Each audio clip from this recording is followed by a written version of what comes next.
All right. Well, would you open up your Bibles with me to the Old Testament book of Ruth? If you need a Bible, there are men coming forward right now. They would love to hand you one. Just raise your hand, and they will come on by.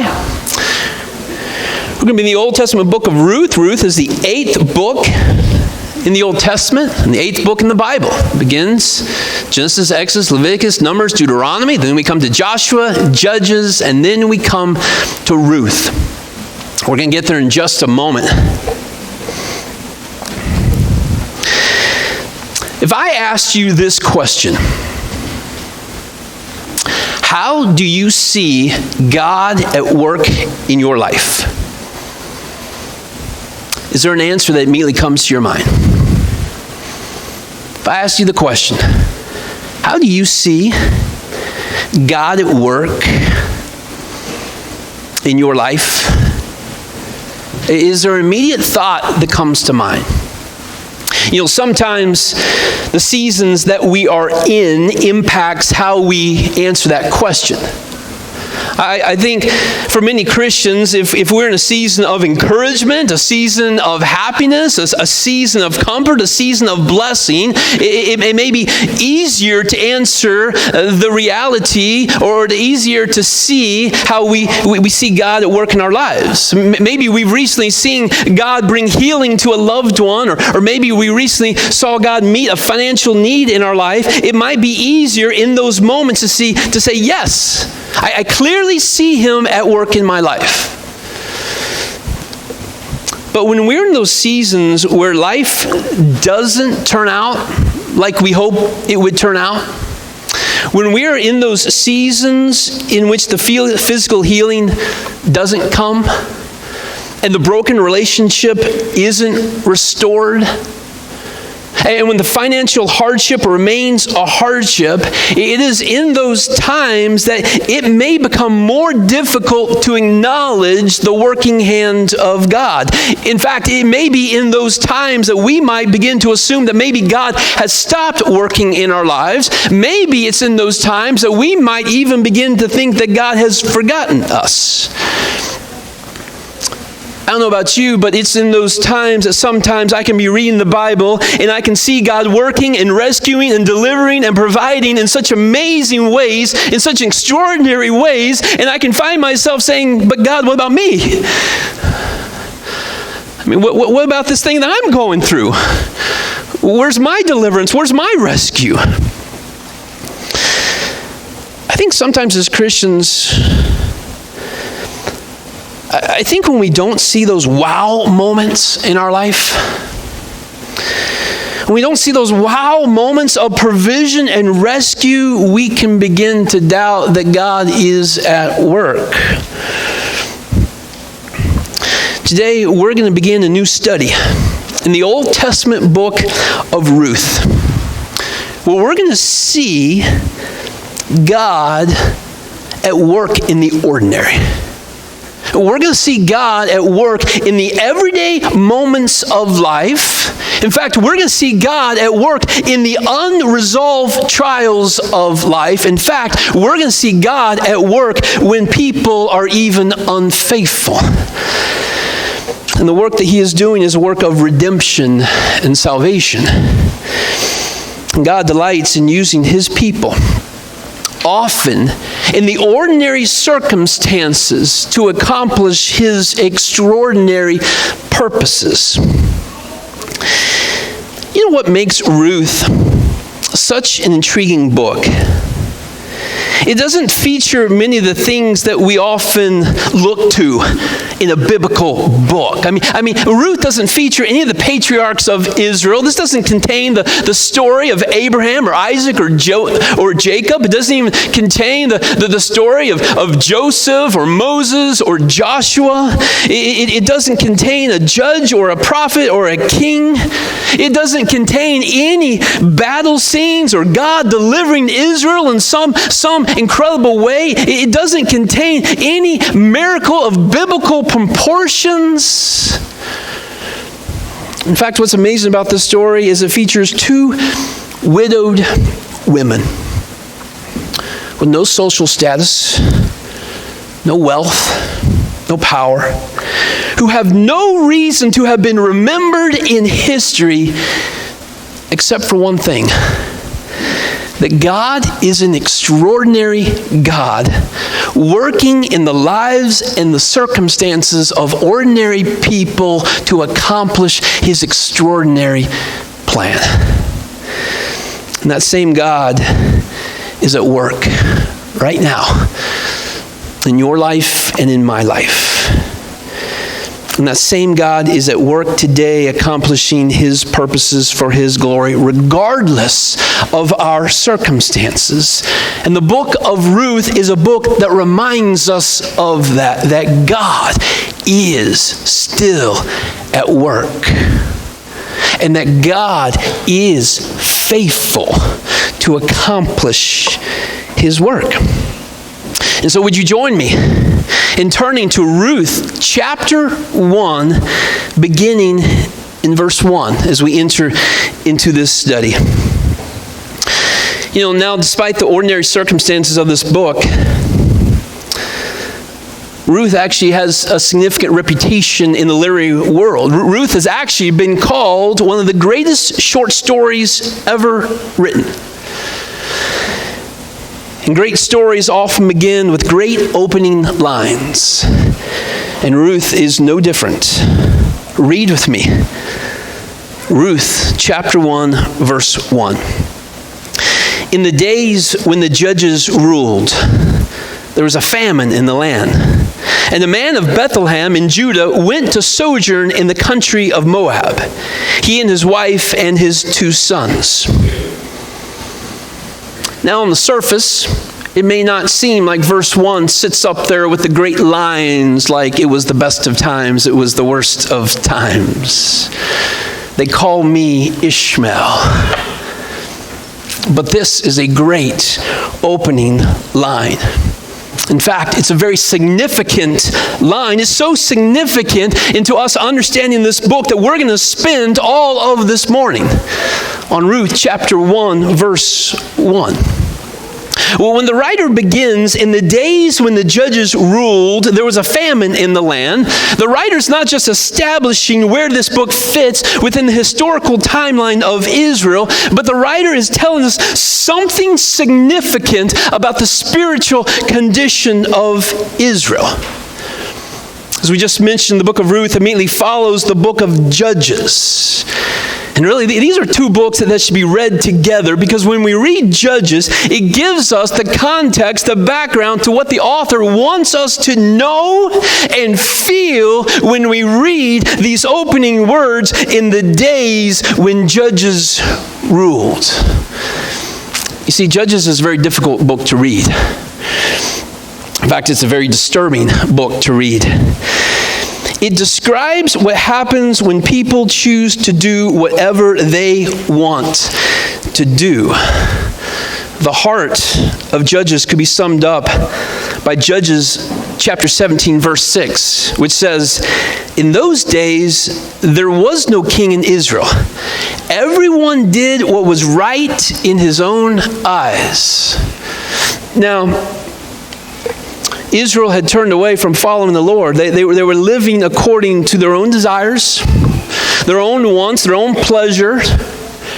And if we know anything about human nature,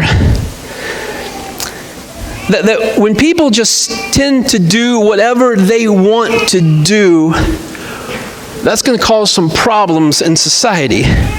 In fact, if we just choose to do whatever seems right to us, it's ultimately going to lead to chaos and rampant evil. And so when we come to the book of Judges, we see disturbing acts of evil that actually takes us back to the days of Sodom and Gomorrah. In the days when Judges ruled, that should create a reaction in us. Oh, I see where this story is taking place. But even though Israel was disobedient and unfaithful in doing whatever seemed right to them, the book of Judges also reminds us that God continued to be faithful. This is always the amazing thing about God's relationship with Israel, is that when they were unfaithful, he remained faithful. And in his faithfulness and in his love, he raised up men and women called judges to help rescue Israel from their enemies. Some of these judges we're well familiar with, like Deborah, like Gideon, like Samson. So when we come to Ruth and we read that the story takes place during the days of Judges, we know that this is a time in the history of Israel that this is a dark season. We also know that in the Old Testament, when Israel was in a place of disobedience, that it would lead to something. It would lead to discipline. This is part of God's faithfulness and love, because he is disciplining these people as a father disciplines children that he loves. And that discipline sometimes would come in the form of a famine.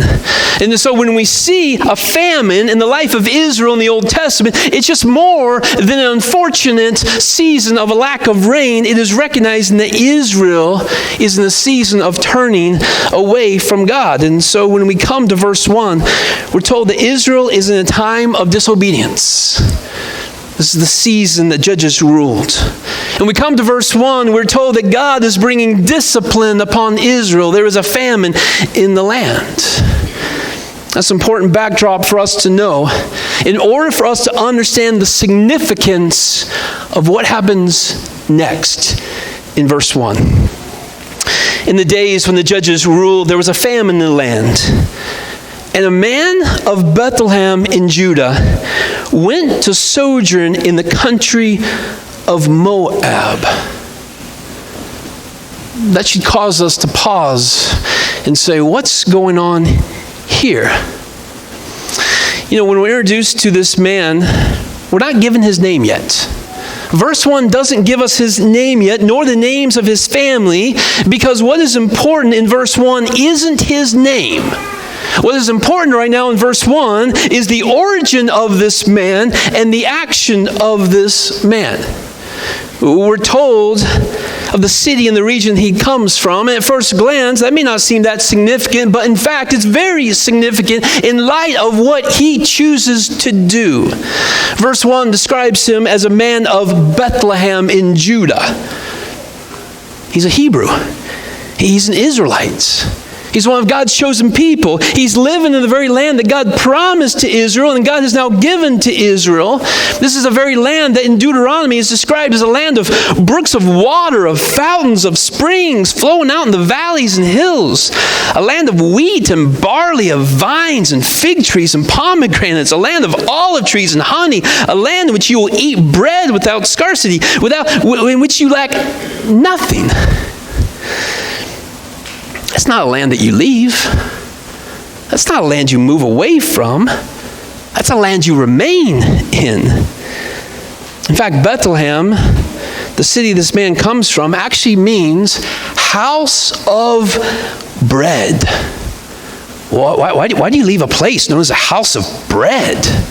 Why do you leave a place in which you lack nothing? Unless, of course, the house of bread was no longer producing bread. Why do you leave a land in which you would lack nothing? Unless, of course, now there was a lack in the land. This is what verse 1 is telling us. This man is leaving the house of bread because there's no longer any bread. Verse 1 is telling us something's not right here. What should be happening is not happening. But not only is the man of Bethlehem, but not only is he a man of Bethlehem, but it says that he is in the territory of Judah. Judah literally means praise or thanksgiving. Judah represents where Israel found their hope, their provision, their protection. They're praising the Lord because he is the one who provides and he protects. Whether Israel was in a time of feast or famine, whether the nation of Israel was in a time of famine or great harvest, they were a nation of worship. They were a nation lifting up the mighty and the holy name of the Lord because He was their God. He was their provider. He's the one that they turned to for all things. He was the one they depended on for all things. Habakkuk, the prophet Habakkuk, gives us a great picture of what this looks like. In Habakkuk chapter 3, listen to these words. He says, though the fig tree should not blossom, and there be no fruit on the vines, though the yield of the olive should fail, and the fields produce no food, though the flock should be cut off from the fold, and there be no cattle in the stalls, yet I will exalt in the Lord, I will rejoice in the God of my salvation. In other words, Habakkuk says, I will be a man of Judah. I will be a man who praises. And so the man of Bethlehem comes from a place that means God provides bread to His people. And Judah represents the response of His people. We will be a people who worship God as our provider. Regardless of what is going on in our circumstances, Israel is saying this is our identity. We will trust in God and God alone. And so, when a man from the house of bread and a man from the land of praise leaves this land, it raises some significant questions. Why is he rejecting his identity? This is why verse 1 is an intriguing way to begin this short story. Why does an Israelite leave the land that God has given to them and go and now live in another land? Something is not right. Now, on the surface, the explanation may seem simple. Their land was experiencing a famine, verse 1 tells us. There's no food, so the man leaves. He wants to provide for his family. I mean, this doesn't seem complicated. Maybe we would say his choice to leave might even be wise. But in the book of Genesis, there's an almost identical verse about another man who makes a similar decision. Genesis chapter 12, verse 10 says this, now there was a famine in the land, so Abram went down to Egypt to sojourn there, for the famine was severe in the land. Almost the exact situation happened to Abram. But Egypt isn't where God had called Abram. That wasn't the promised land. God had led Abram to the land of Canaan. This was the land He was going to give to Abraham's descendants. This was the land connected to God's promise. But when life got difficult, when life got hard, when Abram thought, I don't know how I'm going to provide for myself and my family, he left where God had brought him. Genesis 12 goes on to tell us that this brought great pain into the relationship between Abram and his wife. And it brought great pain into the whole household of Pharaoh, the ruler of Egypt. And so when we come to Ruth chapter 1 and we see this man making a similar decision, our first reaction should be, oh no, this is not good. Which is why this makes for a great opening line. Because we're now drawn into the story asking the question, what is going to happen to this man and his family? You know, I believe one of the reasons that we do not immediately get this man's name in verse 1 is because the writer wants us to first sit with what this man has done. That's the focus. He's left the provision of the promised land to seek provision outside of God. I think that's what the writer says. Sit with this for a moment. Let this be the opening, startling line. See, the writer could have opened simply with these words, here's a story of a man who rejected the provision of God when life got hard. The reason this opening verse is so intriguing is that it's essentially asking the question, how difficult does life need to get for us to abandon the provision and protection and the will of God? What's our line? Where we get and we realize, all right, God, you're not doing it, so I will. I think think what's so interesting about the famine is that this is actually God's way of drawing Israel back to Him. This is an act of God's love toward Israel. This is an act of God's provision toward Israel. When God brought famine, it was both discipline to Israel, but it was also a means for Israel to come back to a place of trusting in God and God alone. When we read the words, there was a famine, we should also read the words of God saying to Israel, I love you, and you're in a place that is away from me. I want you to come back into a right relationship with me. Deuteronomy chapter 8 says that when God was leading Israel out of Egypt through the wilderness, it says He allowed them to hunger so that they would know that man does not live by bread alone, but man lives by every word that comes from the mouth of the Lord. God allowed Israel to have a physical need in order, or they have a physical need not met, in order for them to recognize where their true hunger is satisfied. God allowed a physical need to go unmet for them to recognize where their true needs are met. This past week I've been reading in 2 Corinthians, and in that first chapter, Paul talks about the trials that he was going through, and trials that actually brought him to a place where he thought, I'm probably going to die here.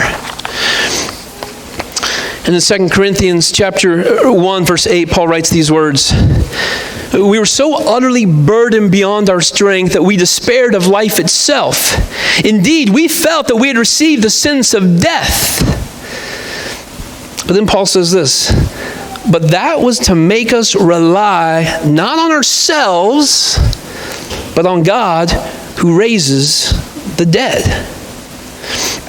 You know, God often through discipline or through testing allows our physical needs to go unmet. Whatever that physical need is in your life, it may be an actual physical need connected to the health of your body. It may be an emotional need, a financial need. But there are times that God allows our physical needs to go unmet in order that we would create a dependency on God. Because we all know that our hope and our joy is often too easily tied to the temporal things of this world. Our hope and our joy go up and down based on what is happening in our temporal world. And so when we go through trials, when we go through seasons, when it feels like our physical needs aren't met, our response is to recognize that we are people who need God. We are people who were created to be dependent on God. And so our health need, our emotional needs, our financial needs are opportunities for us to say, God, I need you. God, I need to be a man who is fully and completely dependent on you. But the other thing that trials do is it allows us to acknowledge that God is at work. Okay, God, this is a hard season I'm going through. I recognize that you are at work in this. So God, let me not be too quick to run from this. I think sometimes we're quick to run out of those seasons where our needs are not being met simply because we want that need to be met. And too many times we miss the joy of God maturing us simply because we want that in the moment need fulfilled. You know, for the man we are introduced to in Ruth chapter 1, verse 1, God's clearly at work in his life. In fact, in all of the nation of Israel. He's a man living in the house of bread and he's hungry. He's a man living in the house of bread and he is hungry. God is at work in his life. He has been given an opportunity along with everyone in the nation of Israel to recognize, wait a minute, maybe we don't live by bread alone. Maybe it is that we live by every word that comes from God. I'm living in the house of bread and I am hungry. Maybe my hunger needs to be filled and satisfied somewhere else. Maybe my hunger needs to be satisfied in God. Yeah, all this man could see were his physical needs were not met. And he makes a decision On the surface, that may seem wise. I got to take care of my family here. And he turns away from the very one who he is dependent on, seeking rescue from someone else other than God. Now, does it mean that every time I have a physical need, God is disciplining me? No. You and I were created to have physical needs. Adam and Eve in the perfect garden had physical needs. They got hungry, but our physical needs should remind us to seek first the kingdom of God. In fact, I think that is why you and I were created as people who have needs. I think God could have created our bodies to be self-sustaining bodies that didn't need anything outside of us. But we were created to hunger. We were created for relationship. We were created to have things outside of us sustain us. We were created to recognize that we are dependent on the one who created us. This is why when we pray for people who have physical or emotional or financial needs, we certainly ask that God meets those needs. But I think our first and foremost prayer is, God, would you accomplish your kingdom purposes in that person's life? Oh, this person has a need. God, you are using that now to accomplish their dependence on you. You know, when you think about the needs in your life right now, whatever they may be, and you know them, imagine they're just coming to your mind right now. Whatever it is in your life in which you have that moment where you go, I lack, I need. How are you praying for that need? Are you simply looking for a resolution, or are you seeking spiritual transformation? Our needs in our life is often God's greatest tool in helping us recognize our need for God. Our physical and spiritual, our needs, our physical needs and our spiritual life are not disconnected. I think sometimes we can find ourselves thinking, God, if you would just meet this physical need, let's get this area resolved so I can come over here and fully serve you. God, if you can just get this taken care of, then I am all yours. When in fact, God is saying, this is so that you can be all mine. We can be so quick to try to get out of this thing when this thing is the thing that God is using to draw you into a place of complete surrender and dependence on Him. Verse 2 now reveals this man. The name of the man was Elimelech, and the name of his wife Naomi. And the names of his two sons were Mahlon and Chilion. They're Ephrathites from Bethlehem in Judah. They went into the country of Moab. And don't be quick to move past these last three words. And remained there. This is not just a momentary searching, but a full rejection of identity. This is what happens sometimes. In seasons when we're trying to meet our needs outside of God, that we can find ourselves just remaining there. That we can find ourselves eventually satisfied with the things outside of God, no longer recognizing that we need God. How shocking would it be to read a short story that began, a follower of Jesus sought life outside of Jesus, and then when he got there, he remained there. Elimelech left the house of bread and the land of praise and settled in a place he never should have been. This is not where he belongs. Two verses that might seem unassuming and uneventful now become very intriguing as we enter into this short story. And as this family goes where they should not have gone, next week we're going to see they're going to experience some great pain in their life. In fact, some deep suffering in their life. But we're also going to see in the next few weeks that this family could have simply been dismissed by history as prodigals, as disobedient. In fact, God is going to use this family to accomplish his plan of redemption and salvation. That is what makes this story so extraordinary. I want to invite the worship team to come on back up. And as they do, I want to invite you to have your own time of personal prayer and reflection before God, because I want you to think about what is the need in your life right now. What is the famine in your life in which there may be a line that's being drawn that says, God, if this need isn't met by this time, I may need to go somewhere else. Would you recognize that that need is his greatest tool in your life? To recognize you need him and him alone.